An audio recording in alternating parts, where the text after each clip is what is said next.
Disney Epic Mickey, The Power of Two, was always planned to be about Oswald as a featured player. Now you get to be.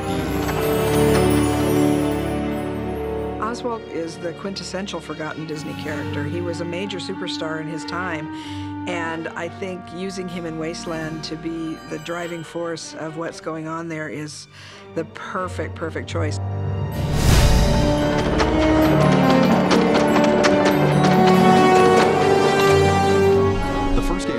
About reintroducing Oswald, reminding the world who he was. In The Power of Two, we really can have this relationship develop in ways that we couldn't before. Walt Disney and Iwerks created Oswald the Lucky Rabbit in response to a request from Charles Mintz, who was their distributor. They wanted a new character and created a cartoon called Trolley Troubles. It came out in 1927 and was an instant hit pretty much with the public.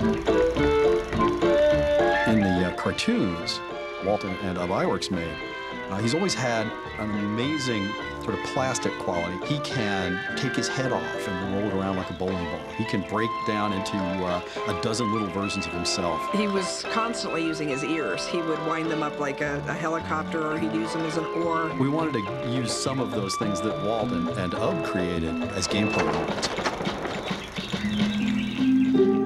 When Walt went back to New York to renegotiate the next year's series of cartoons, Charles Mintz told him at the time, not only am I not going to give you more money for these cartoons, but I actually own the character through your contract, and I've hired away most of your animators, and so you're going to have to do things the way I want you to. And Walt wasn't about to do that, and so he was just devastated. On the way home, on the train, he thought, well, I've got to come up with another character, so he started thinking about what they could do. And when he got back here to Hollywood, Walt suggested this mouse, and they named him Mickey. Bob Iger, who was the CEO of the company, was very involved in negotiations with Universal in 2006 to let Al Michaels, the sportscaster, out of his contract with ABC. But during those negotiations, Bob suddenly piped up with an idea as part of the negotiations to bring Oswald back, trading Al Michaels for a cartoon character. I think even Al Michaels was surprised by that. Having something like this come up, something cutting edge and brand new, reawaken an interest in a character that's been gone for over 80 years is really exciting to a historian.